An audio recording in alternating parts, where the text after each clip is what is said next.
பண்ற? ஏங்க நூலை கட் பண்ண வேண்டாமா? ஆ, இப்படியா கட் பண்ணுவாங்க? ம்.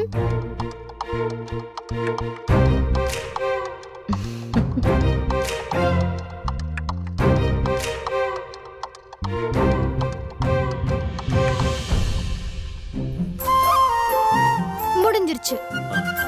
இதுக்கு இவ்ளோ அலப்பற? ஆ, அது ஆபீஸ்க்கு டைம் ஆச்சுங்கிற டென்ஷன் தான். கிண்டலா பண்ற? உன்னை வந்து கவனிச்சுக்கிறேன்.